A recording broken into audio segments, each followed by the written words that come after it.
வணக்கம் டாக்டர். வணக்கம். இப்போ வந்து பற்களை வெண்மையாக்குவது டீத் வைட்டனிங் அப்படின்ற விளம்பரங்கள் அதெல்லாம் கூட நிறைய பார்க்குறோம். இது வந்து சேஃபான ஒரு ப்ரொசீஜரா இல்லை இதனால் ஏதாவது பாதிப்புகள் உண்டா? டீத் வைட்டிங்கிறது இப்போ ரொம்ப பாப்புலர் ஆகுது, எஸ்பெஷலி யங்ஸ்டர்ஸ் கிட்ட. நிறைய பேர் வந்து பல்லு கொஞ்சம் ட்ரையாக இருந்தால் கூட அவங்க கொஞ்சம் டல்லாக இருந்தாலும் அது வந்து வைட்னிங் பண்ணி சரி பண்ணி நல்லா பிரைட்டாக பண்ணலான்னு அந்த ஃபீலிங் நிறைய பேருக்கு இருக்கு. இப்போ டூத் வைட்னிங் வந்து எந்த ப்ளீச்சிங் ஏஜென்ட் அப்ளை பண்ணி நம்ம டூத்தை ஒயிட் பண்ணாலும் அது எல்லாமே கெமிக்கல் தான், நேச்சுரல் இன்கிரீடியன்ஸ் கிடையாது. ஸோ ஆர்டிஃபிஷியலாக யூஸ் பண்ணுறப்போ, கெமிக்கல்ஸ் யூஸ் பண்ணுறப்போ நிச்சயமாக கொஞ்சம் சைடு எஃபெக்ட்ஸ் வரும். ஸோ இந்த டூத் வைட்னிங் பெனிஃபிட் என்னன்னு கேட்டிங்கன்னா, அப்பியரன்ஸ் ஒன்று தான் பெனிஃபிட். இப்போ பல்லு டல்லாக, சில பேருக்கு ரொம்ப டல்லாக இருக்கும், ப்ரௌனாக இருக்கும், அவங்களுக்கு வைட்னிங் பண்ணால் 2-3 ஷேட் பிரைட் ஆகும். ஸோ சிரிக்கிறப்போ இப்போ ஏன் நிறைய பேர் எப்போ பண்ணுவாங்கன்னா, ஒரு என்கேஜ்மெண்ட் வருது இல்லை வெட்டிங் வருது, வெட்டிங்கில் போகிறப்போ ஃபோட்டோஸ்லாம் எடுக்கணும், ப்ளஸ்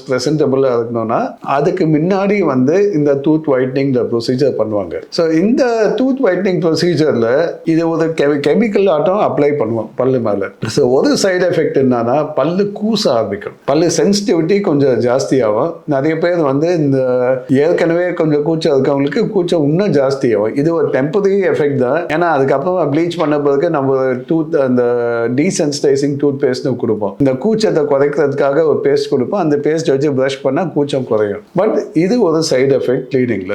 செகண்ட் சைடு எஃபெக்ட்னா ஈரெல்லாம் கொஞ்சம் எரிய ஆரம்பிக்கும், சில பேருக்கு எரிய ஆரம்பிக்கும் இந்த டூத் வைட்னிங் பண்றவங்களுக்கு. ஸோ இதுவும் வந்து டெம்பரரி தான், கொஞ்சம் ஒரு 2-3 டேஸ்ல அது சரியாகும். ஆனால் சில பேர் என்ன, இந்த டூத் வைட்னிங் வந்து ரெகுலராக பண்ணக்கூடாது, எப்பாவது ஒரு வாட்டி பண்ணீங்கன்னா ஓகே. சில பேர் வந்து இப்போ மார்க்கெட்லேயே இது அவைலபிளாக இருக்கிறதுனால அவங்க வந்து ரெகுலராக பண்ண ஆரம்பிச்சாங்கன்னா டெஃபினட்டாக எனாமல் கெட்டு போகும், குவாலிட்டி ஆஃப் எனாமல் கொஞ்சம் குறையும், ஈரெல்லாம் கெட்டு போகும், கொஞ்சம் ஸ்பாயில் ஆகும். ரெகுலராக பண்ணிகிட்டே இருந்தீங்கன்னா எப்பாவது ஒரு வாட்டி பண்ணால் தப்பே இல்லை, everything will be fine. Tooth whitening வந்து 2 டைப் ஆஃப் டூத் வைட்னிங் இருக்கு.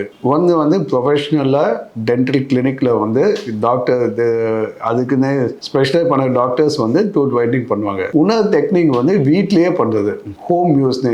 அதை வந்து மெடிக்கல் ஷாப்பில் இல்லை சம்டைம்ஸ் அமேசான் அதுவும் இந்த மாதிரி ஷாப்பிங் சைட்ஸில் ஆர்டர் பண்ணி வீட்லேயே உட்காந்து ட்ரை பண்ணுறாங்க. இல்லை வீட்டில் ட்ரை பண்ணுறப்போ என்னன்னா, அதுக்கு ஒரு ப்ரொஃபஷனல் யாரும் இல்லை அதை செக் பண்ணுறதுக்கு கரெக்டாக பண்ணுறாங்களா இல்லையான்னு. நிறைய வாட்டி என்ன ப்ராப்ளம் ஆகுதுன்னா, டூத் ஒயிட்டிங் ஆகுது ஆனால் ஒரே ஈவன் ஆகாது. சம்டைம் பேட்சாக ஒயிட் ஆகும், சம்டைம்ஸ் சில இடத்துல ஜாஸ்தி ஆகும், சில இடத்துல கம்மி ஆகும். ஸோ இந்த மாதிரி ஒரு இர்ரெகுலாரிட்டி வரும். அது பார்த்து இதுன்னு பார்க்கறவங்க கேட்பாங்க, ஏங்க அங்கே பேட்சாக இருக்குது பண்ணலன்னு. ஸோ டூத் ஒயிட்டிங் பண்ணுறது வீட்லேயும் பண்ணலாம், டாக்டர்கிட்டையும் பண்ணலாம், டென்டிஸ்ட் கிட்ட வந்து பண்ணுறது இன்னும் ப்ரொஃபஷனலாக இருக்கும் உங்களுக்கு.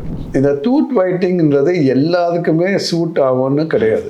சில பேருக்கு ஏற்கனவே எனாமல் குவாலிட்டி சரியா இல்லைன்னா, இல்லை சொத்தெல்லாம் நிறையா இருந்துச்சுன்னா அவங்களுக்கு வந்து சென்சிட்டிவிட்டி இன்னும் வேர்ஸ் ஆகும். நார்மலாக ஈவன் இது கெமிக்கல்ஸ் இருக்கிறதுனால ப்ரெக்னென்ட் விமனுக்கு, ஃபீடிங் விமனுக்கெல்லாம் பண்ண வேணான்னு சொல்லுவாங்க. So these are some people who can avoid the tooth whitening.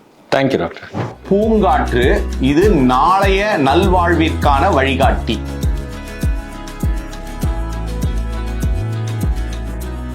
தொடர்ந்து எங்களோட வீடியோக்களை பார்க்கறதுக்கு பூங்காற்று சேனலை சப்ஸ்கிரைப் பண்ணுங்க அண்ட் ஃபாலோ பண்ணிடுங்க.